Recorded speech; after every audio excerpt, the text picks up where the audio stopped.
I think when people don't have the words and they don't have the ability to articulate what it is they're passionate about, it holds them back from actually stepping forward and creating the level of impact that they can have. So I feel like I get to come in and basically be a liaison and help people steward their own gifts by giving them the language and the vocabulary.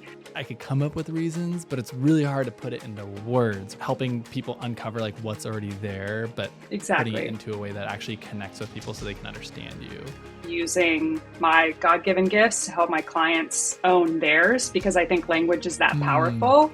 Wield them and use them in the right order and for the right purpose.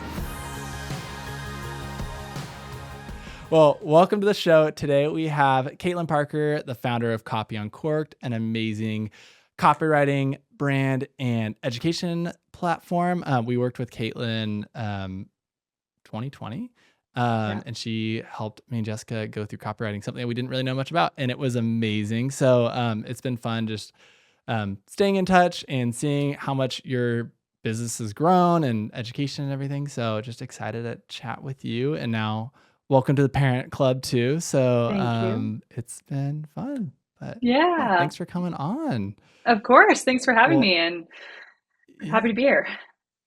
Yeah, awesome. Well, I am so excited to chat with you all things branding, copywriting. I think it's especially something that could be a little bit intimidating. I think a lot of people, when it comes to copywriting and branding, it's sometimes you can get lost on the design side to just make things look pretty and not really focus on what you say. But I want to just kind of talk to you about, like, with this first season, it's making room for more. And like, you can have some success in a business, but you can kind of sometimes hit a wall. So I think to start it off, I would love to know what was, and then we can get a little bit more into your backstory, but what was the smallest change or pivot you ever made that had the biggest impact? So like the smallest little change in your business that now looking at like the ripple effects of that. Yeah, probably initially getting help, like bringing like my first VA operations support in. That was like definitely a catalyst for when like my team originally started growing. And I think just a realization of like how to structure my business less like a freelancer and more like a business, and more of like for systems that served our clients really well. Because if you have somebody else involved, it forces you to do things in a way that isn't just like, you know, your own like quirky way of doing things. It kind of has to like make sense for multiple people. So that was really helpful. And I feel like kind of gave me the momentum and the direction that I needed at that point in time. So.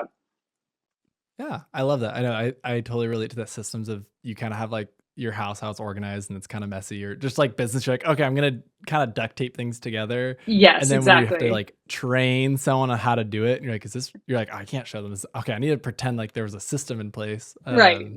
Like I remember for us when we brought on like our first like assistant on our team, like helping on the admin side. And it was like, okay, so what's your process for responding to inquiries? I'm like, well, we kind of change it every time, and then we're not sure, and then this, and it's like, okay, well, what are the decisions we're making in the back end of our mind, and then bringing it out, we're like, oh, and now it shows you that somebody else can help, because you're like, it's only in my head, and I don't even know how you're making these decisions. So yeah, it feels weird to be like, here's the 10-step process I take, as opposed to just it being clean and simple. So yeah, totally.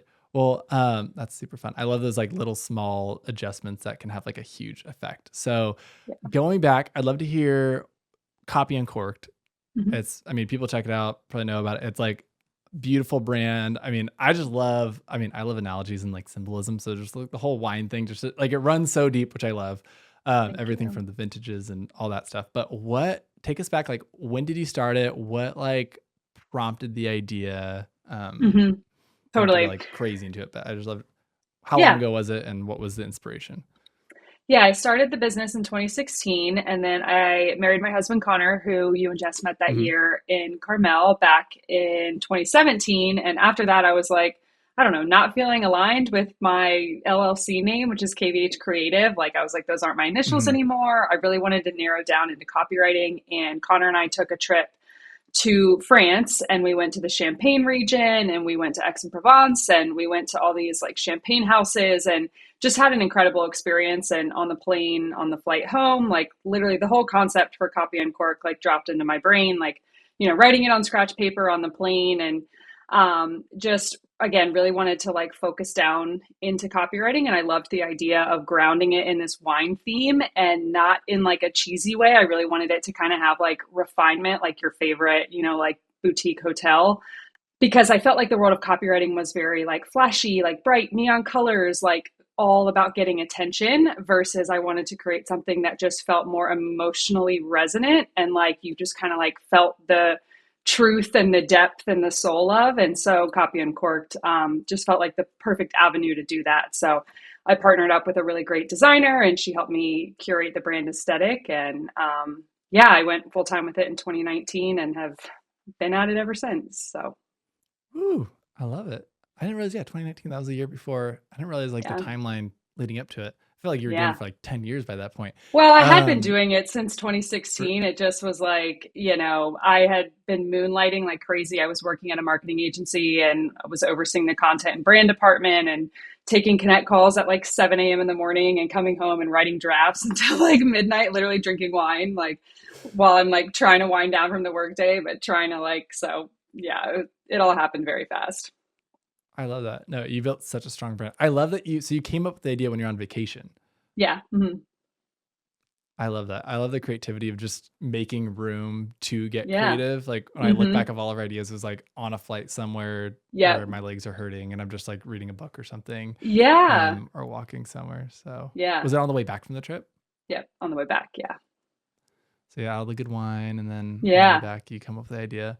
Yep. No, I love that, and I want to talk about that idea of like anchoring in your, like doing something different Mm-hmm. from what was happening, and you created this brand that I think has a lot of, um, like, how do you find that like identity? Because I think it's really cool Mm-hmm. to have something that now it's like, is that 7 years ago? Like, Yeah. there's trends and like things can kind of ebb and flow, but to be able to have something that feels really grounded and timeless. I know, like when we worked with you, it was like that's what we really wanted, like out of our own work, Yeah. was very focused on timeless and not with trends. Like, how did you find that like kind of like core, like why behind what you were doing with the brand? Yeah, for sure.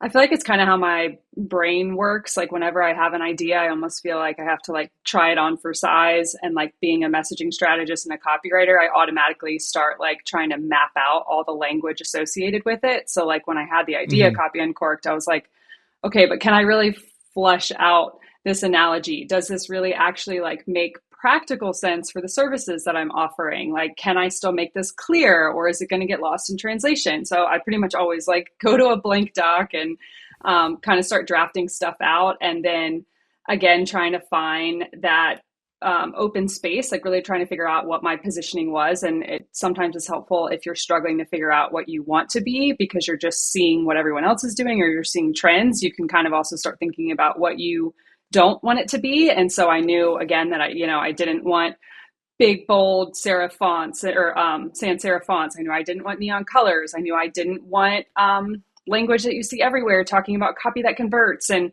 I wanted it to just like sound and feel different. And I really do feel like partnering with someone on the design side was super helpful. And for people who hire copywriters, it just allows someone to like help take your ideas further and like play it out. So yeah, I think just tying it back again to where I feel like my strengths and values were, how that related to this metaphor that I had an idea for, and then how it practically applied to the actual services that I was offering so that it created clarity for my audience as well. Mm-hmm. What was that core like? Why? Because then you talked about like coming back to like that core ethos is like what you're serving. Like, is that, how do Mm-hmm. you like describe like what got you passionate about it? Like, what's like the passion that fuels you in your business Yeah. now that like has kept you like strong? Because I think that's something that as you like ebb and flow, if you don't have that true Yeah. north, like what would you say is like your true north in your Yeah. business? I've just always loved writing and words and have like been multi-passionate in terms of loving the world of branding and marketing. And my faith is always really important to me. That's how I got into writing, was like writing about my faith. And so really like the why of Copy Uncorked has always just been like using my God-given gifts to help my clients own theirs because I think language is that Mm, powerful. And I think when people don't have the words and they don't have the ability to articulate what it is they're passionate about, it holds them back from actually stepping forward and creating the level of impact that they can have. So I feel like I get to come in and basically be a liaison and help people steward their own gifts by giving them the language and the vocabulary to create resonance with people. So it feels like a really cool opportunity where sometimes copywriters are almost behind the scenes, but I love really like elevating our clients and pushing them forward and giving them like the tools and again like the language, the messaging, the positioning that they need to like go forth. So yeah, it's always come back to the power of communication for me and just the foundational idea of words and how much like meaning and power they hold, especially when you like wield them and use them in the right order and for the right purpose. Yeah. No, I love that. I love how you, like that idea of, I think a lot of times, like Simon Sinek talks about it and like start with why, where it's the, a lot of times like the feeling of why you do something and like that Yeah. emotion is like I don't know if you remember like the part of the brain that doesn't process language. Like, so it's really hard to Yes. like, if someone's like, oh, like, what do you love about your spouse? And you're like, I could come up with reasons, but it's really Uh-huh. hard to put it into words. Right. Right, right. And I think the same thing with like brand or like, okay, what's your passion behind your business and like why you Yeah. do it? It's something that is thrown out a lot of like, okay, why? And you're like, okay, well, it's a little hard to get to that. So Right. you're saying is like helping people uncover like what's already there, but putting it Exactly. into a way that actually connects with people so they can understand you. Is Totally. a really cool. What are some of the things you see people get stuck on, like when you're helping, like as someone's like formulating a brand and understanding what is their like why and their driving force behind it to like, because I think that's something people also get caught up on, like how does someone even write for me, right? Like how do Yeah, they don't know, right. but like I think some ways it's like flipped where it's actually really beneficial because you don't even a lot of times have the capacity to do it yourself. It's like what are the Yeah. things you kind of see people getting stuck on um Yeah. like getting Uh, like what's inside into words. yeah, often people almost have too many ideas. They have a lot going on. They're obviously too close to their own work. So people are often stopping at like the initial benefit, or they're so focused on like, what are my services and what are my packages that they don't take it Mm, 2 to 3 layers deeper in terms of like why people care. Like, I mean, that's something that I've said to clients before on kickoff calls because I ask so many questions trying to just like extract and pull more out of them. And sometimes it almost sounds like I'm playing devil's advocate or like I don't believe in what they're doing because I'm like, well, why does that matter? You know, why should they care? Like, because we're trying to constantly go 2 to 3 layers deep, right? Like we want to get at the benefit of the benefit. You know, we want to understand not just the external problem, but the internal problem. Like, how do people feel about what they're facing? And I know sometimes that's really tricky when we're talking about things like photography, for example. And it's like, I don't know, people just want really great wedding photos. But like, you know, it is deeper than that. You can talk about things like legacy and, you know, family relationships. You can also talk about things like self-confidence and the journey that they've been on and really just wanting to feel like the intention that they've put into their relationship is like appropriately reflected back to them. You know, like there's so many different angles and layers and avenues that you can go with it. But oftentimes it's mainly that people have just too much floating in their head because being a business owner is just so layered. And then the second piece is usually that they're too close to it and like the actual like nuts and bolts of it to unpack the emotional connection and reasons to why it really matters for their audience. so like the combo of having so many ideas, which is like something I struggle with. It's like, oh, here, and like we could Yeah. solve all the Right. world's Squirrel problems, and brain. then Yeah. yeah, squirrel brain, and then being too close to it where you just don't even see like that magic that is right there. Like you may be like going Yeah. through all these different things, but then if you can Yeah. realize what's um, that core thing, yeah, like And kind of I, having, that go lets ahead. yeah. No, go ahead, go ahead.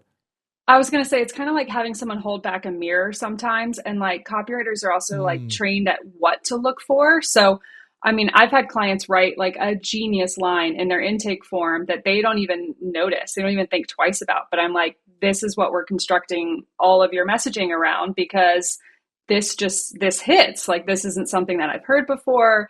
This is like sitting in the exact position that we need it to of your why, your values, and what your audience cares about. So like this is the direction we're going in. So I do think it can be helpful to have somebody like reflecting your ideas back to you and you know helping you identify which ones are strongest and most powerful. yeah, it's almost like therapy a little bit. Like you go Yeah, through therapy and you talk to therapists. It's like good therapists, they're just asking you questions and Right. but you're like, oh, it's so great. And you're like, well, they're just getting curious about the right things. And Yes. maybe like, okay, well, tell me more about that. And you're like, oh, well, Right. it seems so second nature to you.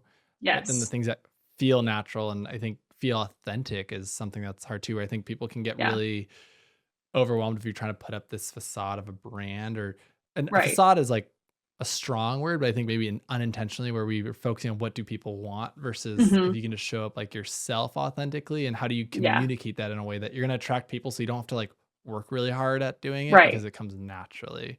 Right. And Right. I think that's a cool thing that people, if you're following trends, like, okay, what is it working for them? But if it's working for somebody else, it may not work for you and that's Right. okay.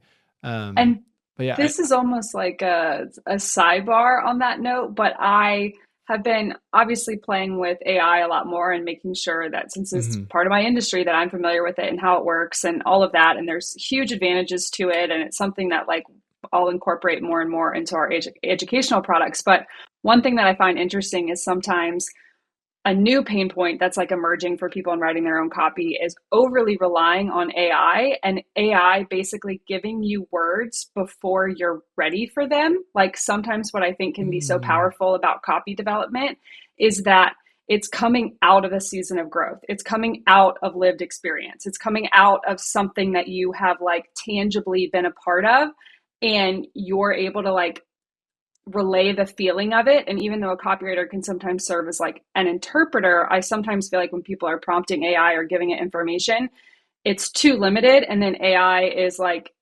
giving you language that sounds good, but isn't actually totally authentic to you and your values sometimes. And then you end up running with it and you feel like a disassociation from like the language and the messaging there. So just a random sidebar again, but I do feel like there's merit to doing like that deeper work and taking time to kind of figure out what a lot of those things are on the front end instead of trying to like rush through the messaging and the copywriting process by overly relying on something that can maybe like spit it out for you. yeah, no, I totally agree. I mean, I love a lot of things about AI. Yeah, Sometimes it freaks me out, but like our team, we use it a lot, but for sure. even with our own branding, but I'll like go through it even like with the show of like, okay, topics and different ideas and be like, oh yeah, this is Yeah. getting it good. And then it's like throwing out idea. I'm like, no, that's the opposite of what I like believe about this Right. show. And you're like, no, like that's not like, oh, how you can grind. I'm like, I'm not wanting to talk about grinding. It's the other way. So then Right. it's like, don't Right. do that. And it's like, oh, sorry, which it always cracks me up when it apologizes to you. And I'm like, Yeah. Yeah. you're Yeah. just a thing. But yeah, I literally like process, like, especially if someone, whether they're ready to work with a copyright or not, or like with brand strategy, like what are some of those things that you like get down to, like, as we talk about like abstract, like, okay, whittling down to that core where you can kind of like keep on peeling the onion layers deeper to Yeah. understanding what that core thing is. And then you can build back out of it. But what does that Yeah. practically look like? Is that like I mean, people throw out like mission statements, but how do you like maybe for yourself of how you got to that point with like Copy Uncorked and Hmm. then you can get all the fun of like, oh, where like copy flows naturally like wine. And like there's all these fun Yeah. things you can start riffing off of, but like Right. that core thing where then you can like almost use it as like a litmus. How do you say that? Right. Litmus You know what I'm tests. trying to Yeah. say. Yeah. Thank you. I'm a little Yeah. challenged. You're To, good. then you can like test because I think sometimes for us, like for Hugo Tellier, for instance, like we got down to like we want to like we're here to empower luxury creatives to thrive. Yeah. So if it doesn't like align with that, it kind of is like a test. But like, how do you like maybe like things that you've seen works to help like guide and like get down to what that looks like? Does that make sense? Like if someone's Yeah. thinking What are like, like the okay, like bullet how do I even points? find that? Yeah, because I think one, why is so hard to answer because it's not. It's like kind of against. It's something you can like resonate with other people, but it's hard to do for yourself. So like, how do you can kind of Yeah. like questions you can ask or like practical ways that you can like go through that? Yeah, I'm always a fan of like breaking it down and if worse comes to worse, just literally making it as simple as like, okay, what's the who, what, when, where, why, and how that we're doing all of this Hmm. and just trying to like fill in each part as you can. Like even if I'm working on a messaging guide or when I'm teaching students of ours who've gone through messaging guides, like you don't always have to do it like from top to bottom. Sometimes you can skip around a little bit, but it is helpful to always just start with like, what's the like core offering or like the MVP, what's like the minimum viable product Hmm. or service? Because since copy and messaging and all of that ultimately is about like selling something, we have to know what we're selling, right? So, like, What Mhm. is the thing that we're offering? And then why does that thing matter, right? So, what's the problem that your people are serving? And kind of like, who are those people a little bit more? So, again, it's just like, we need to know what we're talking about. We need to know who we're talking to. We need to know why this person needs us in the first place. What's like the problem that they have? And then ultimately, like, what's the desired transformation or the outcome? And that's again where you can kind of try to go 2 to 3 layers deeper. Like the first transformation you may come up with, you might be like, oh, because they want to make more money in their business. But maybe it's not really about more money. Maybe there's like a second layer that it's like what that money allows them to do or who they think that money will enable them to become, and kind of just trying to get deeper and deeper. And then that's where you can just kind of like start trying to whittle it down. I mean, I break out highlighters sometimes and like try to find where there's commonalities or like repeated themes that you keep seeing so that you can try to get it to those like boilerplate, the essential core of what you're talking about. But I would not recommend with trying to just start off with that one boilerplate statement and instead give yourself room to kind of figure out those W statements, like the who, the what, Mm. all of that, and then kind of seeing what's at the core of it. And, of course, doing some market research or figuring out, I often call them like aligned brands, could be people outside of your industry, but people you're inspired by, what it is that they're doing that's really cool and unique that, you feel attracted to, and how you can like bring different bits and pieces to shake up the industry that you're in. So I like it. So instead of trying to just go straight deep, like get to the bottom of the pool and you're like, okay, whoa, Yeah. like your ears are popping. Like you're first starting like, okay, what can I answer? Like, okay, you're a photographer. I take photos. What do you take photos of? Yes. Okay, of weddings. And then you can kind of start Yes. going, but you can have like two different wedding photographers have two very different whys of what they Yep. do. For sure. But if you start off with a like, well, why do you do it? Some people could maybe they've like gone through it, but you're saying first starting off like what's like the top layer, you kind of work your way down, Yep. and then you do like the what feels like maybe annoying like devil's advocate of like, but why? And it's like Yeah. asking Keep yourself asking. multiple times over and over and over. Yes. Which I even like with our commercial clients, if we're doing like a shoot for like a branding campaign, it's like, but like I want to know why, because there may be a Yeah. totally different video concept we could do where you're wanting to show off the product. But I'm Exactly. like, what's the impact and why do people even care and how do we attract the right clients? So then they're like, oh, I guess that makes sense. And you could do something totally different. So I think if you work your way down to that core impact of why does this person care? I think so you work your way down to like getting more specific. And then when you start Mm-hmm. asking yourself, like, it's why you do it, but then also why should the other person, like, I guess like flipping the script Yeah. of how do you like shift it to like from like a servanthood of like, okay, if you're doing it for Yes. yourself, if your why is just to make money, it's going to be pretty, you're not going to have like the longevity when it gets hard. And it's not the way we're wired. Like we're wired to Yes. impact others. So how do you like shift that? Like, are there other like questions and things to under like really shift? Like, okay, what does it impact in others? And like, what's the value for them? Mm-hmm. Like how, like practically, like as you go down those stairs or whatever metaphor of like uncovering more underneath. Yeah, yeah, definitely. I mean, I think everyone knows and has heard of Donald Miller and Story Brand, and he Mhm. definitely popularized and made famous, making your audience the hero of the story. And um, Mhm. as you're going through these exercises, you do constantly need to have checks. And one of my copywriting mentors, Joanna Weave of Copy Hackers, used to say like you have to be ruthlessly empathetic to your reader, and that's often sometimes how you know what to cut, because everything you're writing needs to build on itself. Like the goal of each line of copy is to get your reader to read the next line of copy, so you want to constantly be making everything that you're saying rooted in how they're going to achieve some gain, some benefit, some, you know interest to their life. So making things more specific. Oftentimes, I think we get excited about ideas. We talk about them in a way that's very like company centric as opposed to audience centric. So yeah, I think it's just like not always judging your work as you're first doing it. Like brainstorm, get the stuff out there, and then you can always kind of go through and again whittle it down and edit away and make tweaks as you go to make sure that it is service oriented, that it's audience centric, because there's just too much out there these days. There's too much noise that if you're not doing that, it's going to get passed over. Like that is the essential piece that it needs to be focused around. Yeah. I really think that's the thing that's so common with there's like so much noise out there, and there's like you could just get overwhelmed by content from like Yeah. whether it's like just general marketing, but even if you're wanting to grow your business, like education, like you should do this, you need to be doing this, you need to be doing that. Like I was reading in your Right. Substack, right? Substack. What is it Yes. called? Hey, Substack. there we go. Good job. The post we were talking about deleting Instagram and like how there's so many, Mm-hmm. you're getting pulled in so many different directions, but how do you get back to your core and like build Yeah. out from there and not just be doing what everybody else says you need to be doing?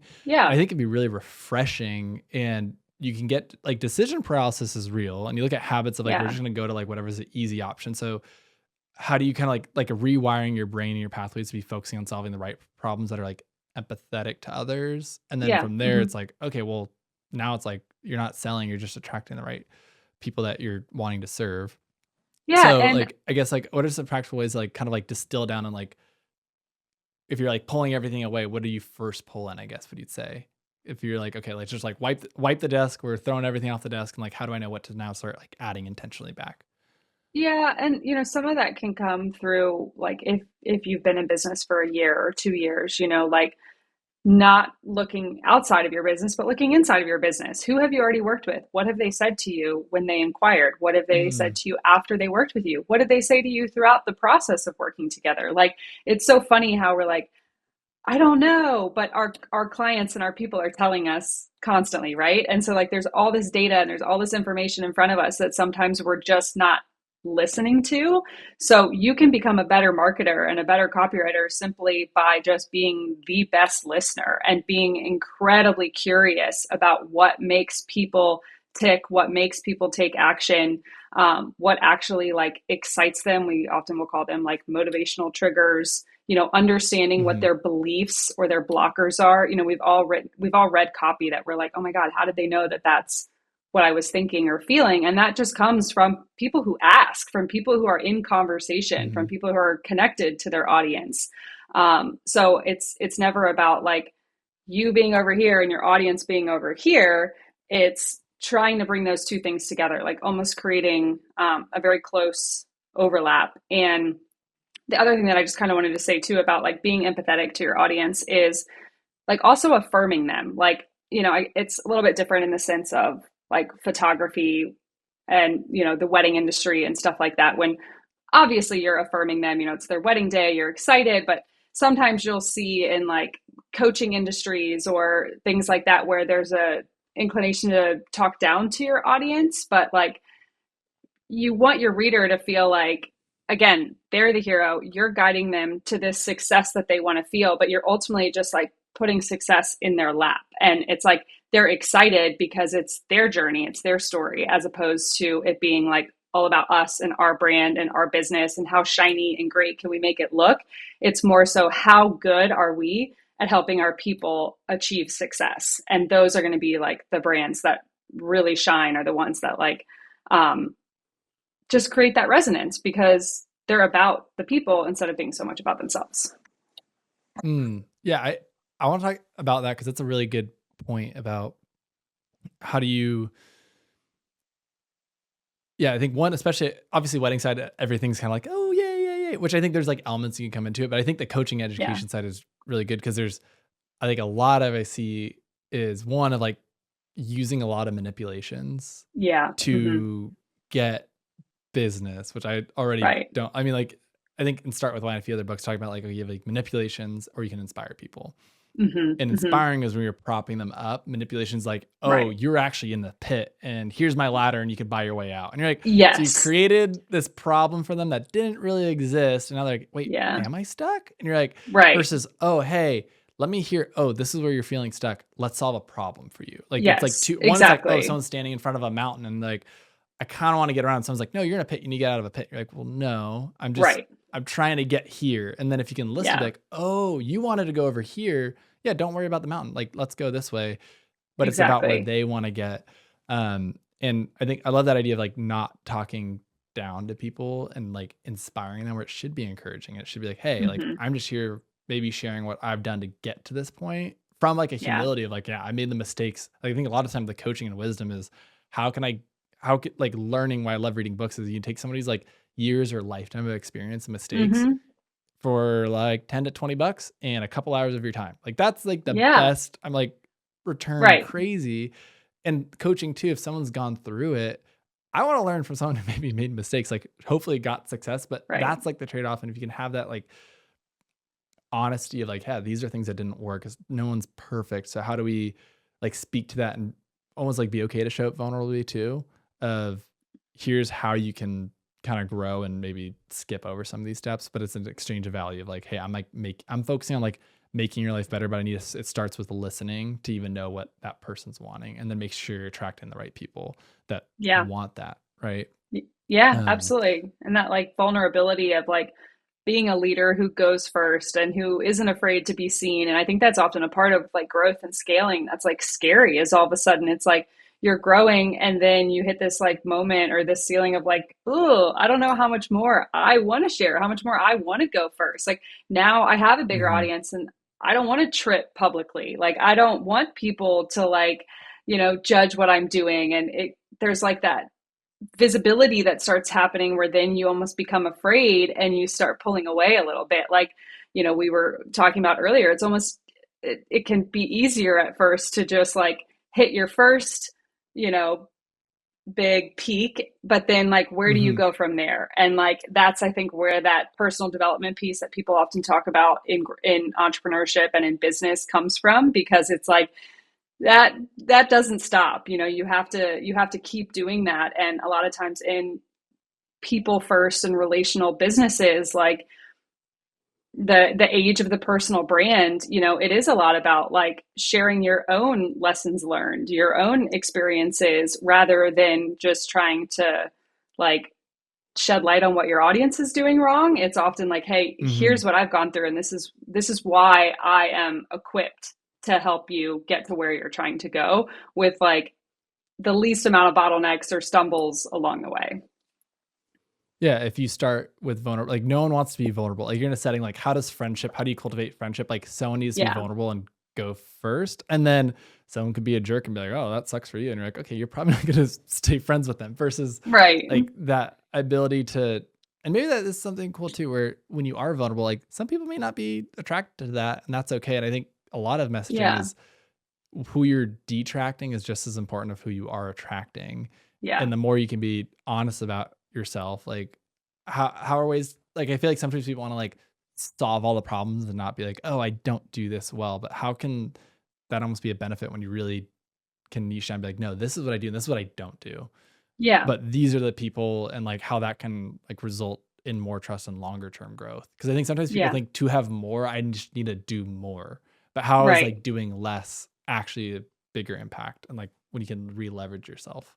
Yeah, for sure. And, there's so much nuance to all of this. I think people often want like hard and fast rules of like, do I have to do it Hmm. this way? How much do I do this? And like, there's not a perfect answer. There is likely a good answer for you and where you're at, what your goals are, who you're trying to serve, how you're trying to serve them. Like all businesses and brands, even if they're copywriter to copywriter, photographer to photographer, like they're not created equal, and I know it seems sometimes like Hmm. we're all doing the same thing, but again, that's where the nuance comes in, and that's where we get more detailed and more specific. But yeah, on the second piece of what you were talking about, I totally agree. I think it's the hardest thing for so many of us as entrepreneurs, because you have a lot of ideas, you're multi-passionate, um, but simplicity and like narrowing down, finding that intention, I think really can be like such a catalyst for growth without like exhausting ourselves and burning ourselves out. But it's not easy to do. Yeah. What are some ways in your business, like over the past year, that you've like simplified or you've said no to things to leave room for like more growth? Yeah. Well, after having my daughter in March of 2024, I feel like I set myself up well for like an initial maternity leave. I really stepped back for like 3 to 4 months. My team stepped up huge, ran projects, and sent proposals and handled discovery calls and all of that, where I was able to really just kind of check in, and that was great for a season. And then I kind of started realizing like, wow, like my personal capacity has changed. My ability to like lead this business at the pace that I once was has changed, but I can't take my foot off the gas because I have a team and I'm responsible for other people who are involved. And so at the beginning of 2025, after like just a ton of resistance and trying to figure out what I wanted to do and grow, I made the very difficult and intentional decision to actually scale back and kind of bring myself back to like the early days of my business, which was really challenging after like working alongside employees who were wonderful and made huge contributions. But ultimately, it was a change that I needed to make to simplify because where I felt like I wanted to grow was in, one or two avenues, but where I needed to grow to be able to stay where we were was taking us in other avenues. So again, right decision for me at the right time. And it just kind of goes to show that there's not always one linear way or one trajectory of growth. But yeah, that was a huge change over the past year for me. Like focusing more on like what your, I think like sometimes with the business, especially as you grow a business, I think you get to that first point where you're doing it all yourself and you're one man band, and Yeah. there's like enough like belief or limiting beliefs you can get stuck on like I need to do it my own, and that's a whole nother like topic of like bringing people along. But when you're at the point where maybe you start growing and you have people on team, where you kind of like the difference between hiring to grow your business versus like hiring to grow your impact. Yeah, right. Like, which is like a little different way. Like, I don't know if you're familiar with Dan Martell's book, Buy Back Your Time, but like his whole thing is Hmm. like hire to buy back your time, not grow your business, which is Yep. really impactful. Just mental shift there of instead of just growing a business where you can kind of just create a monster that now is just ruling your life. Like, what was the whole point of building this versus buying back your time? But I like taking it a step further of like buying back your time to grow your impact, or like simplifying, where Hmm. buying back your time could mean like, or trading back your time, whether it is like hiring people to take over things in your business or just pruning them completely out of your business. Like you maybe need to Right. eliminate things that are, could bring people value, but aren't you doing it like what your like highest calling is, and how you need to Right. make room to do more. And a lot of times that is less. So you have the mental capacity to one, like show up and serve at those levels when you are there. And then also have like time to, I mean, to me, I mean, the idea of just like you said earlier in the call, coming up with the idea of Copy Uncorked like on a vacation. I think so many people get so hard in the grind and don't realize if you don't take a breath for rest every once in a while, you can't, it's really, really regain your footing and realizing I might have been like trudging headfirst in this direction without even Right. looking where I was going, and realize that's not even where I wanted to be. Versus if you can Yeah. take a step back and maybe rest is when you really have the ability to now look and like, okay, so everybody like, is this, if I keep on doing this, is this where I want to end up? And if Hmm. it isn't, it can be really freeing because now you're like, oh, I need to make a whole change. But there's like that sunken loss mentality where a lot of times we get caught up in like, oh, if well, I already went so far this direction. But it's okay Right. to like at any point you can stop and redirect course, right? Yeah. Yeah. Um, Absolutely. which is a hard, it's hard and it can be painful. But Hmm. which I mean that kind of what was we were talking earlier about like also like the idea of seasons and like if Yeah. you like I think you're saying like sometimes it, or I forget the other thing, but like when you hit the idea of like balance where it's like, oh, everything should Right. be homeostasis, and how Hmm. you hit a point where if you're always kind of like, oh, everything should be okay, but sometimes it's okay for things to not be okay, or it could be a sign that like there does need to be a change that needs to happen. It's like for you having your daughter, was that when you realized like where the business was going, like you wanted to like kind of redirect course? Is that, was it Hmm. like the biggest thing with like your time? Was it just realize like how much time needed to be like focused, or like how do you like break that down? Does that make sense? Yeah. I think it was like literally the brass tacks of looking at my week and how many hours were in my week and what I wanted the childcare schedule to look like. And um, realizing, that, wow, okay, I have this autonomy to make these decisions. I don't have to put my daughter in full childcare if I don't want to. But then how do we like arrange everything on the back end, like financially make sure we're covered and all of that stuff. But like it was kind of making those decisions out of my own comfort level of like, hey, I want at least 2 days a week with her. I want to try to only work like 20 to 25 hours a week. What can I do in those 20 to 25 hours, and how am I currently spending them? And is that the best way that I can spend them? And then even looking further at things like profit margins and, comparing things at scale and how that increases overhead versus what does this look like not doing that? And, you know, it just was like so many questions and so many things that I was like looking at and going through. But like, yeah, that catalyst of realizing and like reorienting kind of my priorities and my realization of like, oh yeah, I did start this business to have autonomy, to have freedom, and like going back to those core values and being like, where in the way that I've currently constructed it am I maybe losing that a little bit, and I'm like clinging to it and I'm holding on to it because this is the way that I set it up 2 years ago, and I feel like I have to like stay the course and keep going versus like taking a breath and being like, oh my gosh, I can make a change. I can pivot because my business is in a different season. I'm in a different season. I'm not the same person that I was a year ago. This industry is not the same that it was a year ago. And like, I think that is often wisdom, is pulling our heads up and being like, okay, I'm going to make a pivot, instead of like, again, just like holding on and grinding and trudging through a little bit. And so again, while that was extremely difficult and like, yeah, painful to go through, because I just feel like I was facing so much resistance, and like I've shared with you, it was just eventually like, okay, God, like, what are you up to? Like, I feel like it was just that stage again of realizing it's time for me to let go of the reins a little bit and like follow this prompting and kind of like Mm-hmm. get to the first domino. Because if you don't let go, you're just stuck, right? Like, if you don't open the first door, if you don't Mm, hit down the first domino, you can't get to the next one. yeah. So yeah, it's been freeing in that sense, where I feel like I've loosened my grip a little bit, and it's allowed me to like be more present in my current season and more open to like what opportunities and things are flowing my way, as opposed to like just rigidly trying to plan it all out myself. Yeah. Like where you can almost feel stuck and you're like, okay, this isn't working, but you end up gripping on tighter, which you're Yeah. like, but you're gripping on really tight to something you don't really want versus, okay, like, Yeah. but you need to let go, which is scary because it's kind of like a free fall jump a little bit.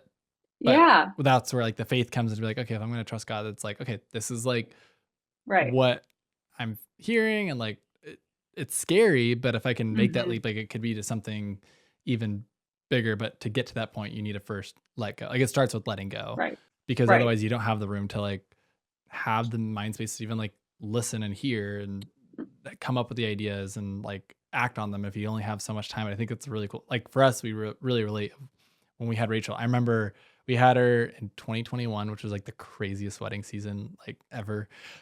We were trying for a while and then we like ended up like, anyway, like not surprised, but it was definitely like, oh, this would have been great if it was like 2 months later, because Yeah. we had her in like the middle of September and it was the one weekend that we didn't have a wedding. So, which was like totally miracle. But I mean, Jessica was in Wow. labor the week before on a wedding day, which is a whole other thing. But anyways, it Oh my was, yeah, it was gosh. crazy. I think we had like 35 weddings that year. It was crazy, but we were like, okay, this doesn't work what we're doing. Like we need to, it Yeah. was a forced, like someone threw like a pole in our Hmm. spokes of the car and you're like, okay, well, we got to change something.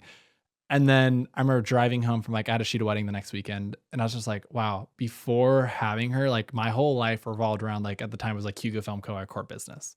And like me and Jessica, that's all we did. And we loved it. And like we worked all the time and people would ask us what we do for fun. And I was like, I remember we did the copywriting with you and you're like, oh, what are the hobbies? I'm like, I don't know. We go to like this winery Oh, sometimes, oh like not yeah, really which we too ended up much. going to, which was great. Yeah, which is a fun, a really fun spot. But it's just funny where I was like, wow, it gave me this fresh perspective on life where I was like, oh, it's more than just the business. And like, there's this little human that I'm taking care of. And I think it's interesting. Like when I was like working with Jess, like we're working together and we're always spending time together, but it just gave us this like, where like, okay, life isn't just about this business. And what does it look like to create a business that actually like is built around our lifestyle, not our lifestyle that has to be like run by our business.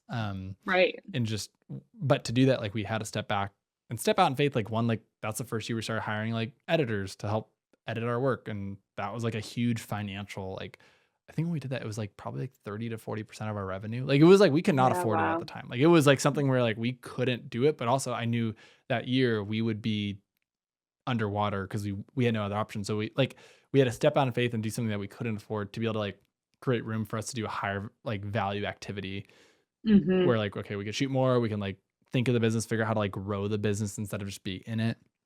But yeah, I think it is a really interesting thing. Just it's so counterintuitive where you need to make room for more to come in, but you got to eliminate those things that are like a distraction first, which is just, I don't know. It's hard. It's like definitely that mental side where it's just, how do you even fathom that? Like for us, like, I think, I don't know if I talked about it on the call or beforehand of just like, when we, like for our business, when we first like made it, but we thought like, okay, we could ever hit 6 figures in this thing. Like, oh my gosh, like tell our family that thought we were silly for being photographers and like, okay, you'll get a real job after college or whatever. I'm like, no, like we can, stick it to the man, or like we did this thing. And we got there quicker than we thought. Like, thankfully I was like, wow, like, okay, this is like possible. Then we started seeing what's possible of like, oh, people charge a lot more. Like, wow, like there's this whole entrepreneurship that like thing we just didn't even know existed.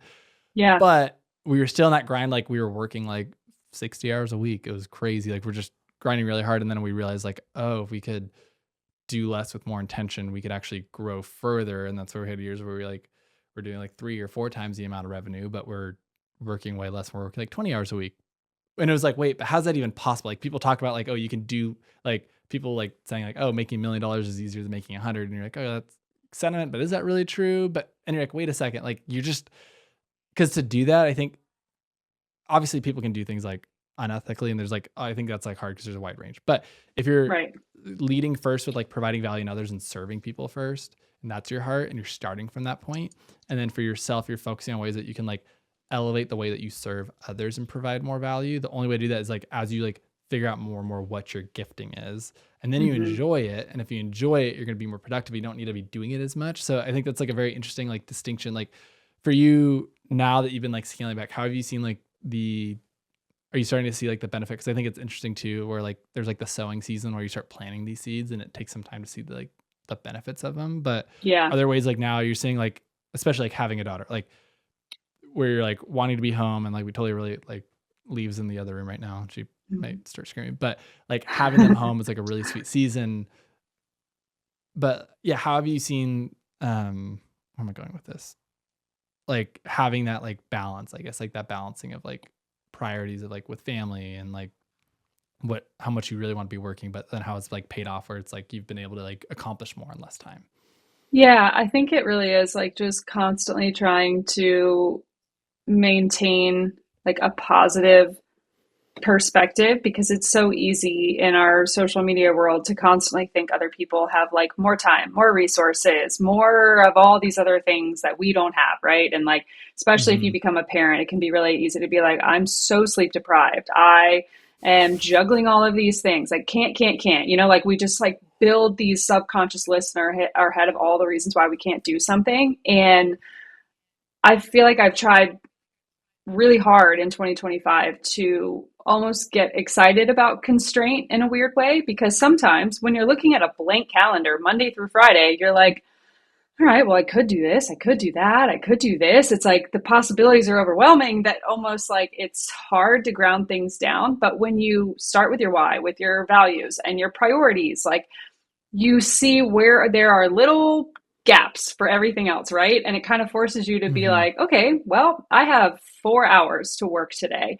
So I'm like, what's most important? I'm like, my client deadlines, getting back to them, narrowing down my marketing channels, not worrying about what everybody else is doing. But that's why I started doing a Substack, because I was like, I want to be able to have somewhere that is longer form, that also has a built in email feature that then, when I have capacity, I can truncate down into an Instagram post. And that's about what I have capacity for marketing wise, right? So, like, I have been very not present on Threads, but I posted one day about how like I was working on like a business one pager, and if it didn't fit on the one page, then like I had to get rid of something else, like, so it's like really getting excited about those constraints, because they allow you to get more creative. They force you to better Mm-hmm. prioritize and to really figure out what you care about, so that you're doing less with more intention, and actually putting like your full energy, your full effort to something, as opposed to like, sometimes I look back and I'm like,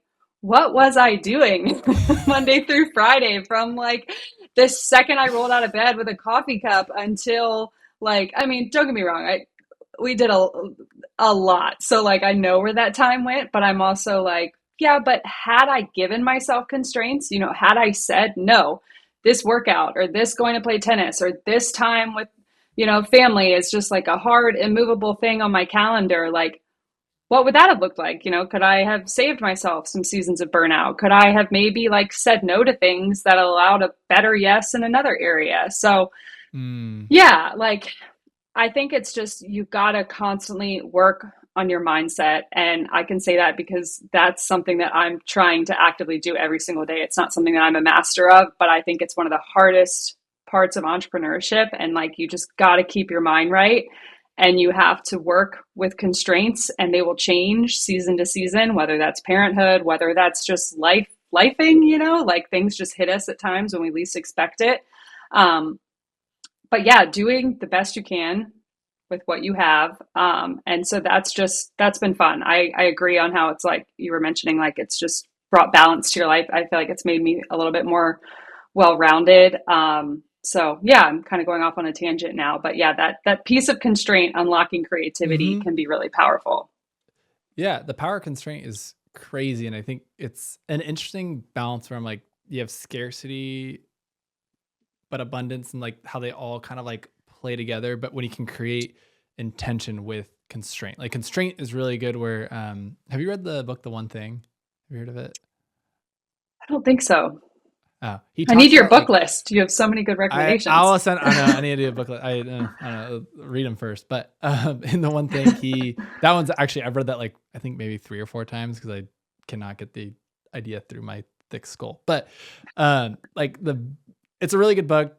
Like there's a lot to it. But like kind of distilled down is he calls it like the focusing question, where there's so many things you could do, right? You look at a big client, Hmm. you can fill your time. And I mean, for me, yeah, I look back too when we didn't have kids. I'm like, we both worked full time and we worked from home, and we like, what did we do with our time? We also watched a lot of TV, but I mean, we worked a lot too. And I think like you could spin your wheels in a lot of areas, but his idea is because he like talks through about how he tried the wake up at 4 a.m., be the first to the office, someone walks in the meeting late, they're not let, and like and just all these different ideas, and like they all work to some degree, but it's not sustainable, Hmm. right? Like there's a lot of things that do work or can work, and if you just like willpower through, like you could, yes, but it's not like versus if you could rechange your identity. And he gets to he calls it the focusing question, which is what is the one thing I could do such by doing it would make everything else easier or unnecessary.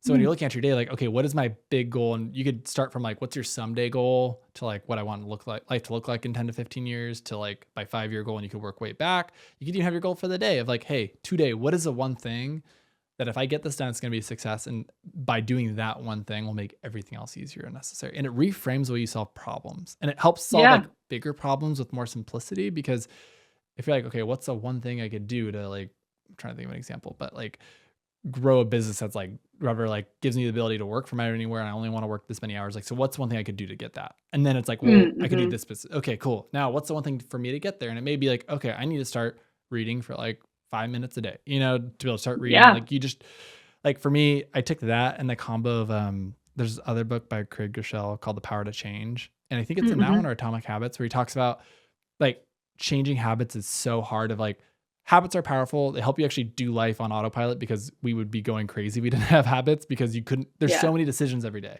So it helps you like Right. ease through those and not have decision fatigue, but they can work for you. They can work against you, and trying to create a new habit can be really challenging.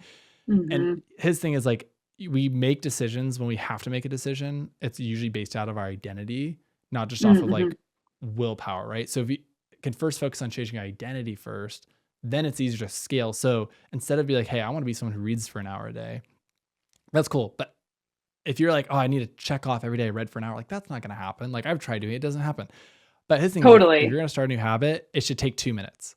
He's like, it should take 2 minutes a day, because no matter what, you could find 2 minutes. Like even being a parent, like I can find 2 minutes. Like once the kids are asleep and I have like 2 minutes, like it goes by like that. Like you're going to scroll on Instagram for longer.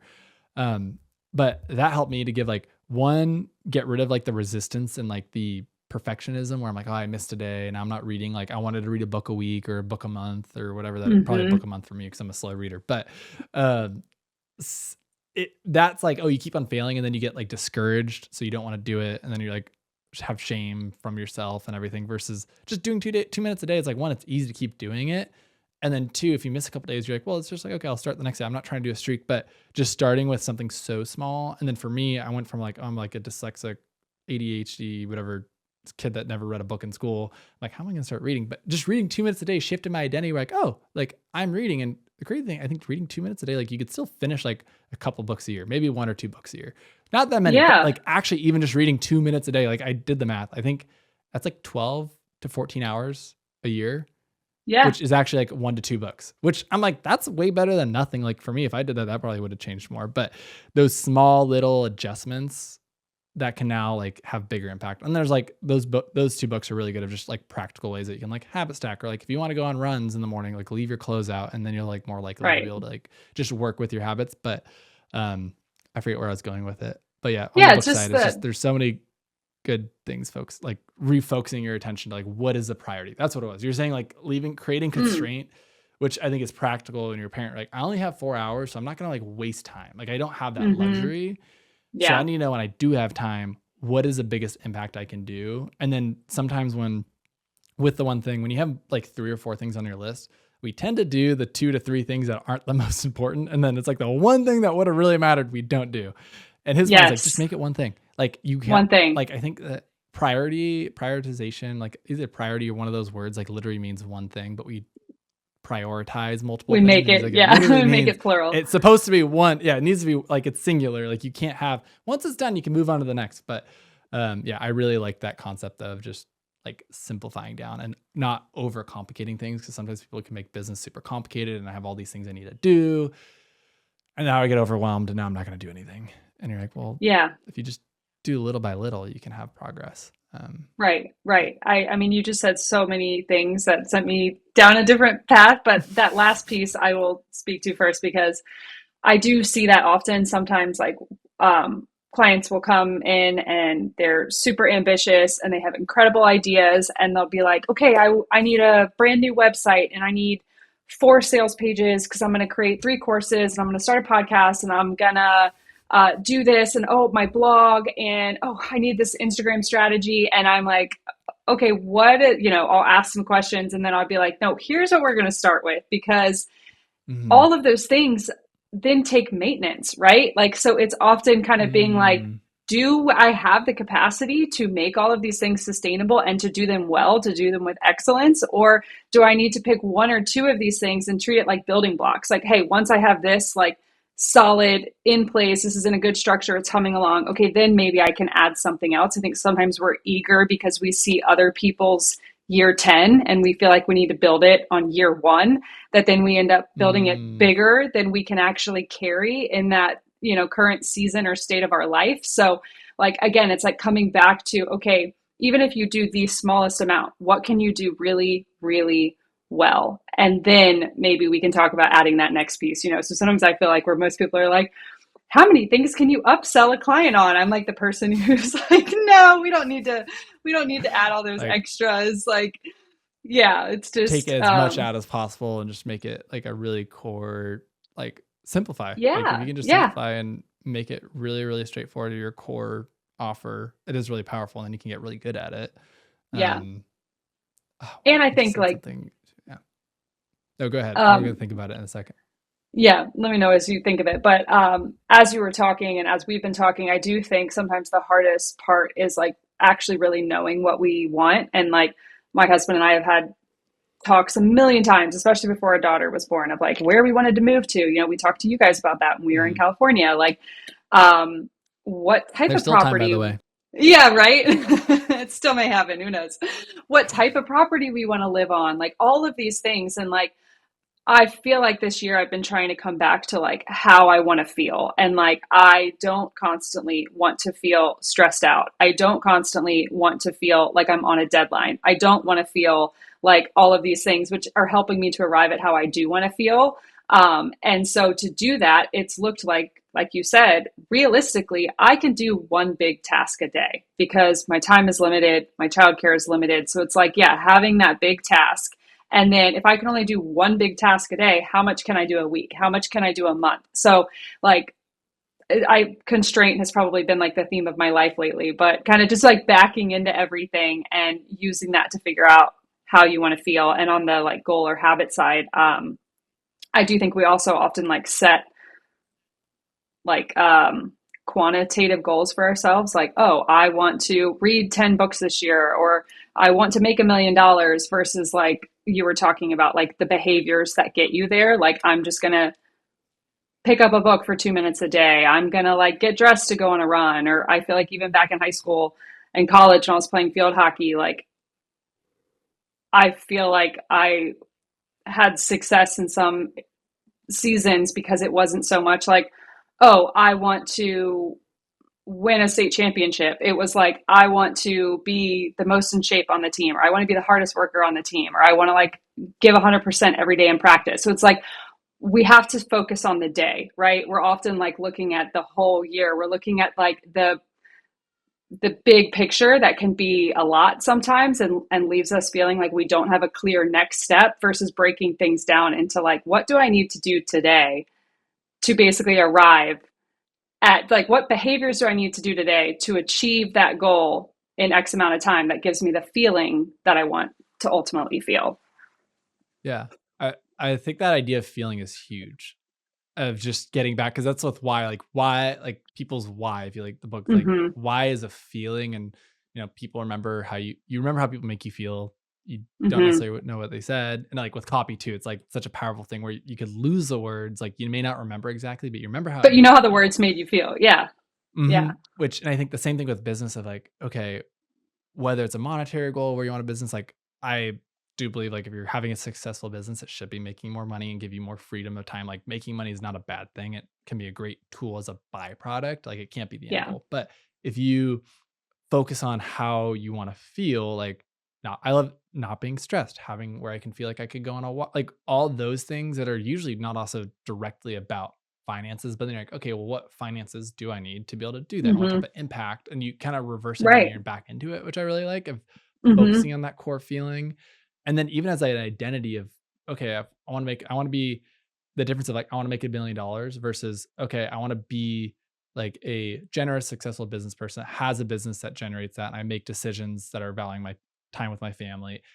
All of that gives you also a good true north, where when you make those small decisions, you can see the impact of them. Where I'm a Mm-hmm. big believer, like dreaming big and like shoot for the moon, but don't get overwhelmed. Like now you can, like you said, if you're in today, the idea of like having that identity based, or like, yeah, if you have like this target identity, it's interesting. If you sit down today and you're like, oh, what should I do? Versus if you say, okay, if I was a business owner that like had a multi-million dollar company, or like ran a business Mm-hmm. and I valued my time at this level, what would I prioritize then? And you're like, Mm-hmm. oh, that might shift the way you answer that. So if you can Right. start like creating a clearer vision of like, how do you want to feel? What's that identity you want to be in a couple of years? And then start making decisions based off of that. Right. That's how you start having that be a reality, right? Like if you want, like you're saying, reading, like, oh, I want to be someone who reads and like is well read. Like, well, it starts with doing it just a little bit. So if I was someone that read, what would I do? Oh, I would read. So like it helps you make decisions. If I'm a runner, I go run, versus if I'm Right. like, I want to start working out, that's a hard thing to get yourself to do. Versus if you say, oh, you know what? I'm going to shift my identity. Like I am someone that works out, or I'm someone that eats healthy. Okay. Well, Exactly. now that helps me guide my decision, but it starts with those little pieces. But I think knowing what does that like end goal look like is Mm-hmm. helpful, which I think the goal setting could be hard because there's so many options out there. But if you can use constraint and be like, okay, if I was going to sum it up in a couple of like sentences, how I describe someone that I would be like proud of in like 5 or 10 years, or someone that if I had like the Yeah. ideal mentor, like someone that I would look Mm-hmm. up to, what does that look like now? And like that mentor could be myself in a few years. But that focus on feeling is really cool, where you can, it's like that abstract thing that can feel kind of intangible, and it's Mm-hmm. really hard to sometimes do yourself. Like I think that, and I think that's also an interesting thing where I think some people may not realize, like when it comes to copywriting or like working with like branding or just coaches, like whatever it is, like that's, I think some of the power isn't just that person's own style, but it's how they're able to like pull out of what's already inside you. Mm-hmm. You Yeah, know, like absolutely. it's like an interesting. You're not hiring someone just for their words. It's like their ability to understand what's inside and like see it inside you as like potential, and then like kind of like call you into it, if that makes sense. Like Yes, I don't know it, exactly. like Like it's an like interpreter. interesting. Yeah, like you're able Yeah. to hear and like put up a mirror, be like, okay, this is what it is. So, um, but no, I love that. So like if someone's stuck feeling like, okay, like what's like that, I guess like with less, you're stuck, you want to do less to grow, but to know what to focus on is starting with that kind of like that feeling, would you say, Hmm.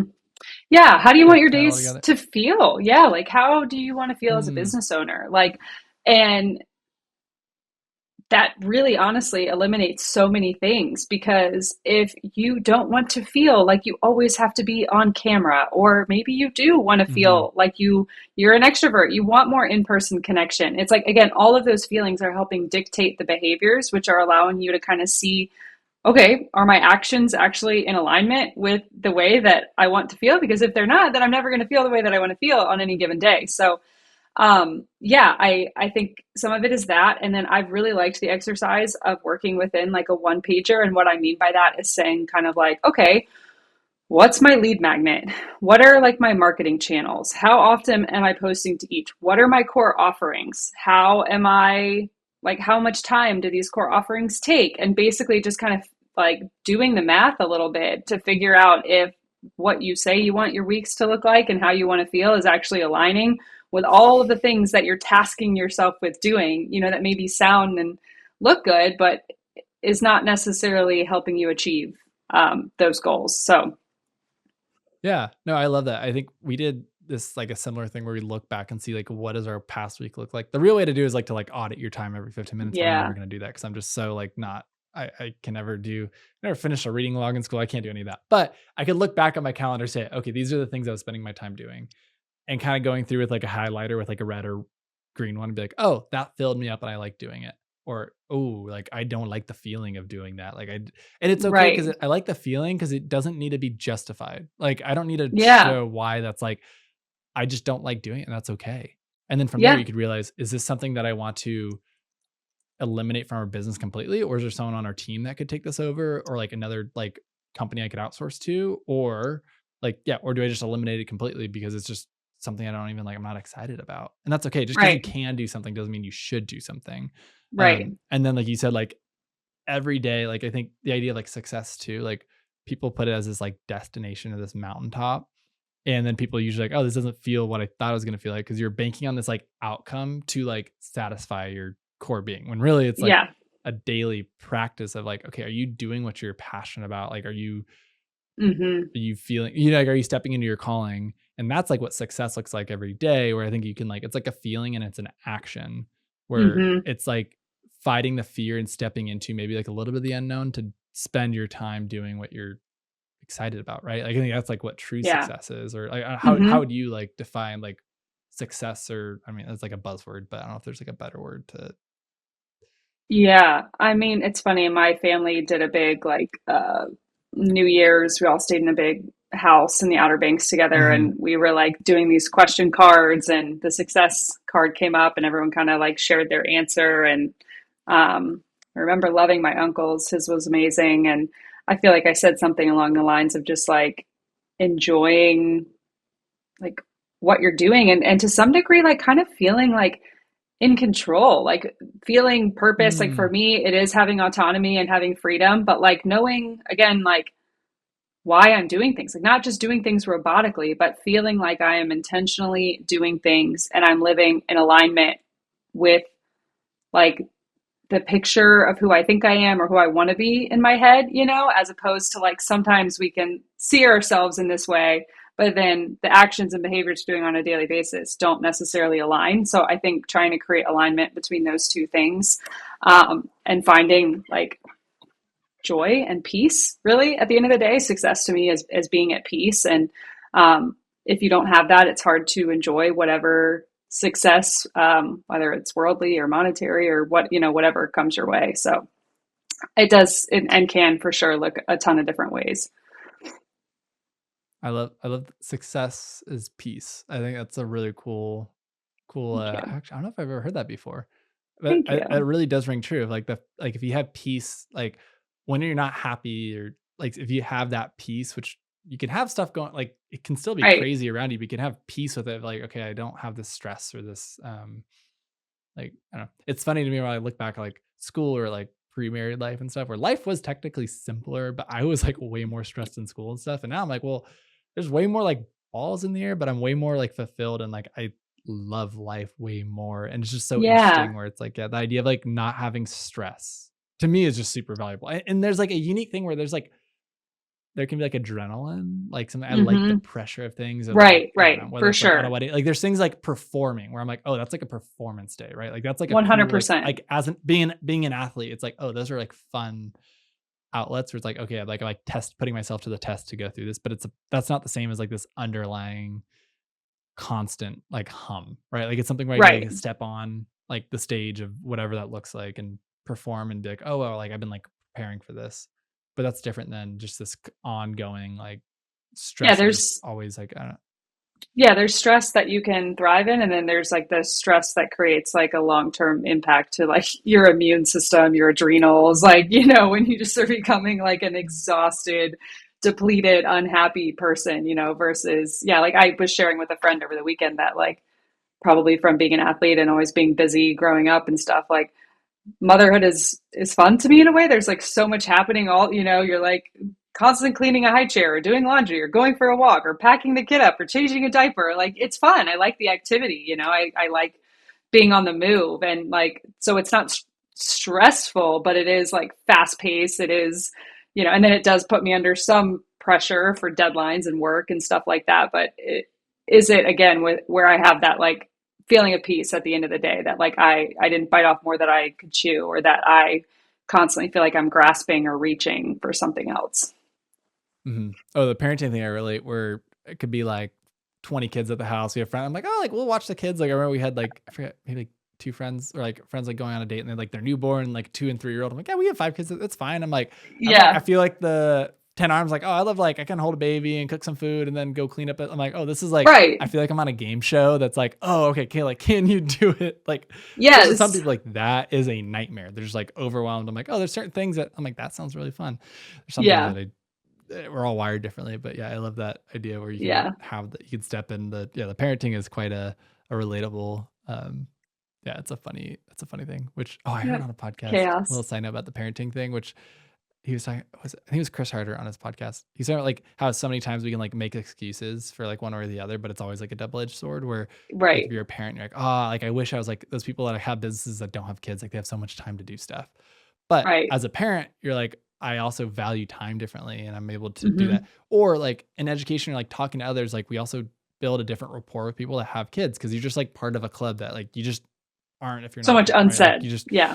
yeah, so much on set of like, yeah, like I know what it's like to get poop all over me at 2 in the morning. It's like just Yeah. something that somebody be like, You what are just you get it. talking about? You're like, no, like, hey, you just, it's just like you get another thing. But also you are limited on time and not having kids you can speak to. So it's just like everything you could either take as a negative and just like, oh, like live in this gap of like what I'm missing, or if you can just focus on like being thankful and having gratitude for Hmm. whatever you do have. Cause like, what's the point of like chasing anything if you're not like having it, like acknowledging what you have? Otherwise, you're always going to be like drinking the salt water that you're never satisfied. Versus if you can like Yes. appreciate what you Yeah. do have. And now it's like, oh, like it's like a decision. It's not something you're chasing, but it's something that you can create with Right. intention, which I love what you said of like just looking at your own calendar, saying what do I value and what like fills me up and gives me peace, and intentionally placing that into my like calendar. Hmm. Hmm. And then seeing the effects of that, like, wow, like this is like a cool thing, like I don't need to do what everyone else says. I can spend time, like in how I like to do it. And it can be different for every person, which I think is really cool. Yeah, and I Um, think we talked a lot about like why and stuff like that, but it's not even just having a singular why for your whole life or your whole business, but it's like a why for everything you do. Like, why do you care to mhm, read more? Why does reading yeah. matter? Like, well, I don't know. You've mentioned 10 books on this podcast, which is pretty great podcast content. You get ideas, it enriches your perspective. Like, it's great for Yeah. conversation. Like, you start thinking about all the reasons why you do something. Or for me, like, I get so plugged into working that I forget to work out. And then I forget that, oh, working out is what originally turned me into a writer, because I'd be running and I would stop and be like typing on my notes Mm, app and I'd have the best ideas. So it's like we have to go back to doing the behaviors that make us better at the main thing that we do, and just attaching those little Mm, whys behind everything as opposed to just shoulding all over ourselves. Like, I should do this. I should do that. I should do that. mhm. Well, why? Why should you do that? Should you really Yeah. do that? Like, do you care? So I've obviously been in a very introspective season of life this year, just asking myself all kinds of questions. And it's been very illuminating in a lot of ways. Yeah. No, I relate to that. Okay. If that isn't, is that a book? Stop shitting on yourself. I don't think so. Whenever I hear it, it makes me smile. I just love hearing like why you're I shitting on know. yourself. I'm like, oh, it's so I good. know.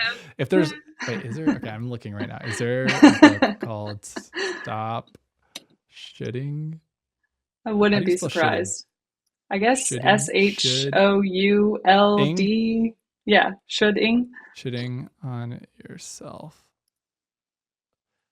I don't Because think I so. can be like the worst at that. Like, oh, I should do that. Like, it's like hearing your internal dialogue, right? Like, why am I telling Hmm. myself all of those things? And like, spiritually, like taking every thought captive, like, why Hmm. am I thinking that? Like, Yeah. does that hold value and merit? Or can I toss that one out and like hold on to thoughts Hmm. that hold more value for me? Yeah. Have you read the sorry, I'm like half the reason also why I started this podcast is I read way too many books and then I like talk about it to See? everybody and I talk their ear off and I'm like, I'm probably being really annoying and I need to shut up about it. But I was Good like, if podcast anyone does content. find it, if someone finds it interesting, for the 5 people that would find this interesting, then I have an outlet. So then I can stop bugging Jessica about it. It's But there's this perfect. book called The One Truth. Have you heard of it? Mm-mm. I'm It's I'm the gonna get a only book book. list from you. Okay, I'm gonna get you a book list. The One Truth is the one and only book. Actually, no, that's not true. I've read another book, but it's more of a pamphlet. This is the only like I don't know. To me, it's a full book. It's like relatively thick. It's not the thickest book, but it's like this. I don't know. It's not like a Okay. crazy book, but it's the one book I read in one setting. Like I went to. Did you go to Refuge in Carmel by any chance when you were here? I That don't think spa. so. Okay, next time No. it's Mm-mm. spas, cold plunges, hot fire pits. It's amazing. And you're not Oh, allowed to sounds talk, so amazing. just be silent, which is funny that I love it so Fantastic. much if you can't talk. But I love to read. So, but that book he talks about identifying in the first half of the book of just acknowledging like that if all thoughts like how like basically it breaks it down like kind of like okay, if you have nightmares, like why would you have a nightmare yourself? Like it needs to come from somewhere else. So if it's coming from somewhere else, like and if you have like thoughts that are like negative, like, and then people can beat themselves up for having negative thoughts. And he's like, well, if it's coming from an external source, like, why are you beating yourself up over something that's not? And it's like just that whole Right. idea. And he kind of runs through it. And then, it's cool. If you're not spiritual, like the first half, I really liked how he did it. He broke it up where like he has his own like spiritual beliefs, about the world, but he actually breaks it up where he's like, here's like the more like scientific, just like as a concept. And then if you're curious about like what he believes, like he's a Christian, but like that's like the second half. So I also thought it was interesting. He kind of That's broke it cool. up between the two. So it's like, hey, if you want this, like it works. Like he coaches like a ton of like professional teams and he does a ton of mindset stuff. So he's like, hey, he's like in like the world like normally. And he's like, he doesn't really push his beliefs where he's like, this is what works. And it does like drive crazy results. So if you want to like be a Wow. performance side, like there's this. And then like if you're curious about what he believes like spiritually and stuff, like that's the Yeah. other side of just like, and it's more of just his own journey. It's like not like an apologetics, like, let me tell you why this is right. It's just more like, hey, here's my journey. This is what I've Right. seen. Like he kind of tried everything and he's like, this is what I found. So it's like a very authentic, just kind of like less in your face, which I thought was cool. But Super yeah, that cool. that idea, like you said, of like all these shoulds and like taking thoughts captive and understanding like, is that even like Is that me? serving me? And then Yeah. from yeah, is that serving me? And like now I can like, okay, like I can have a reason behind it, like why I'm doing this thing and do I even need that for the output? We can like put all these things on ourselves and take a step Right. back, like, okay, like and then get out of your way too. Like with the podcast, I'm like, I thought of the idea a while ago, but I was like, oh, all these things that need to get set up. And Jessica's like, just don't get ahead of it. Just like do it, Just record do it, it. whatever. Yeah. And it's like, okay, like, Yes. yeah. And you figure it out along the way. But Totally. yeah, it's well, let me know when you're going to start writing your stop shitting on yourself. I think that is a fantastic, I need to research more to see if there's another book, but I awesome. know. We'll have Well, to figure that out. it's been super fun. I know we went a little bit over time, but we could chat forever. For on Copy Uncorked side of things, I know obviously you guys still do amazing work with clients and stuff, but as I've been following, it seems like you guys also have some really cool like education stuff coming down the line. Is it like more for copywriters or is it for business owners? Like who are you mostly like serving and helping and like how do you like why did you start doing that in the first place? Yeah, it's definitely for business owners, entrepreneurs, personal brands, basically anyone who has kind of like jumped into the world of entrepreneurship, maybe got a scrappy website up for your first bit and is kind of realizing like you need to refine the way that you're speaking about your business. You need to like distill it down, make your website more impactful, create an email sequence, all of those things. So, our primary offering is the Essential Copy course, which does walk you through step by step writing the copy for your website. You know, it's obviously more of a cost effective and done for you option. And then we do also have agency services, and then are coming out with some additional products throughout the year. So yeah, you can find all of that at copyuncorked.com in terms of the course, the new products that will be coming out at some point in 2025. And then it's also a great place to inquire if you feel like you're ready to actually like partner with somebody and step into the world of done for you copywriting. Yeah. No, I love that. Thanks. And I think it's really cool to be able to offer something where I think a lot of people aren't quite ready or they're not sure jumping into copywriting, but to be able to like Yeah, learn and like see more of like your thought process and like maybe do it someone by themselves and then eventually get help. But yeah, yeah, no, absolutely. thanks for sharing. And yeah, so if Kaitlyn's ethos, I think it's really cool too that especially in the creative space, like there's so many different personalities, and I think finding people that you just resonate with is like the biggest thing. So I For appreciate like sure. just hearing you, and if it definitely if I don't know, Kaitlyn's approach and her view on things resonates with you, I definitely encourage you to check out, especially like I mean following Instagram or Thumbtack. No, that's not Substack. Substack. Yeah. Substack, Yeah. right? The new if you Yep. want Copy where Uncorked on everybody a little bit more Instagram. active. Yep. Okay, cool. But yeah, I Totally. definitely think, yeah, like when you're the last little nugget I'll leave is just like when you're looking if you're going to be working with people or learning from people, like podcasts are a great way to just hear like, okay, like what is their personality? Do I align? Because there's some people I listen to, I'm like, okay, like, and Yeah. but if I do align with like, okay, I trust them. And that's for us, like half the reason why I started it, where I'm like, not everyone's going to like me and that's okay. But if I can just be Yeah. more authentic, Right. like this is who I am. And like, then I Right. get to work with people that I really connect with. But I think there's a fear where you're like, oh, if I put myself out there, what if people don't like me? And you're like, well, maybe it's okay that people don't, 100%. but then the people you do connect with, like you get to like have that magic. So yeah, Yeah. definitely check Exactly. out Kaitlyn though. We are obviously really big fans of her because she like our blew up our business. So on that side, we're selfishly very grateful for everything that she did with me and Jess. And especially if you're a married couple too, it's really nice having a third party too come in to help delineate. And True. it's or if you're working with a business partner, it's nice to have a third party that can kind of see like, okay, like take it from an outside perspective and how people are viewing it is like really helpful too. But Yeah. awesome. Well, thank Well, you. I cool. loved working for you guys. I Yeah. just am always so impressed by your work and everything you're doing. So this was super fun, and I'm just happy to be part of it. So thank you. Yeah. Well, thanks for coming on. Hope to see you again soon. All right. Great. Tell the fam I said hi, and I'll talk to you guys All soon. right. All right. Sounds good. Bye. So bye.